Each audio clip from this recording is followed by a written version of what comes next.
Hi, everyone. This year, more than ever, it is imperative that we spend deliberate time thinking about what's around the corner to see what's next for our industry. And so I'm reaching out to our new We people who are early in their career to learn what's on their mind through the lens of our We purpose. Let's take a listen. Talk to me a little bit about why you came into communications at all as your career path.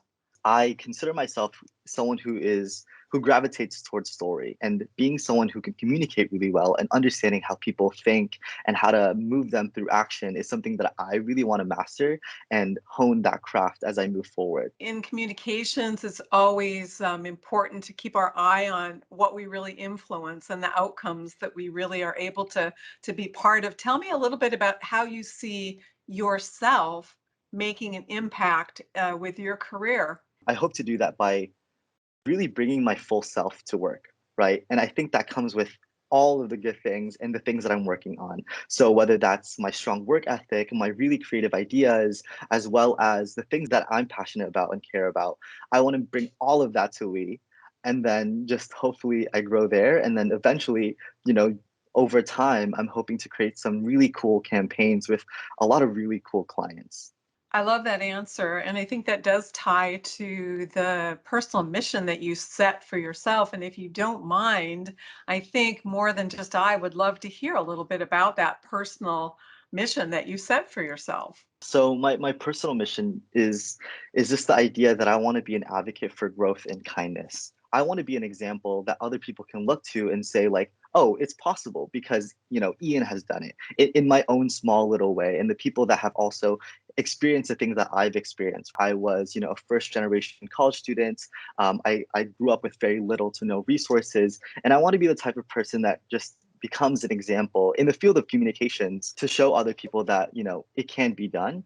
And then on top of that, I just think that it's why not be nice, right? There's nothing you lose from being a nice person. I want to help a small group of people in really big ways, right? And so helping my unhoused neighbors here in Los Angeles, and also helping the immigrant population of people who might have little to no resources but have very big dreams. So currently, right now, I am a mentor for several students and young professionals, helping them with their career and also just helping to boost their confidence. But I also want to be someone who helps to advocate AAPI voices in the field of communications. And so that kind of relates to the new programs that I'm in called Voices for AAPI, as well as previous programs that I was involved in, such as MAPE or the LeGrand Foundation. Yeah, I really have to thank you for that, for taking the time to think about that and to be so deliberate and purposeful. So huge thanks. Well, do you have a question for me? Absolutely.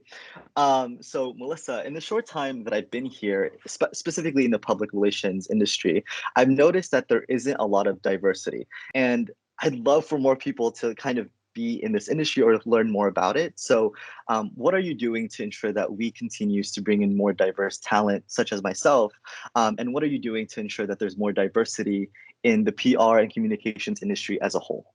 You're right for us to call out both our agency and the entire industry, really, in terms of needing to be more diverse. I think it's a business imperative. And even though as an agency we have made progress, we're just not happy with that progress. And I would say the same about our industry. And it is about representation, but it's also around the diversity of thinking we need, making sure that we provide very structured and deliberate mentoring programs so that we can lift up that pipeline of people, not just within our own company, but outside of our company. I've been a mentor for ColorCom for several sessions and intend to continue that. So that's just so important. And so I think that all of that work hopefully does begin to accrue to this, real long-term goal of making sure that we have a culture of belonging. But I always want to emphasize that it's not just me, it's not just a few of us, it's everyone's job to really Mhm. think about what we need to do as an organization. There is something that I do want to add. I thought was really interesting was that like I had several offers to work for different agencies,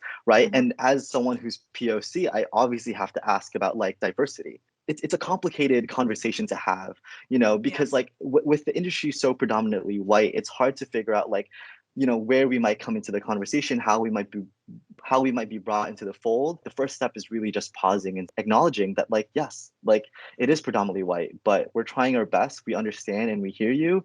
And I don't think I got that from anyone else, from any other agency besides we. So cool stuff. Yeah. It's really great to have you here. It is really great to hear your story. Your story is very interesting, and I can't wait to see what you create here in your hero arc. I will absolutely keep a personal look at that and make sure that I'm following along. Awesome. Yeah. And again, I'm super excited to be here. The culture is great. The people are great. And I'm excited to do some really good works for my clients. Well, thank you very much for that. Appreciate your time, and I hope that you have a really good day. You take care. You too, Melissa. Bye-bye.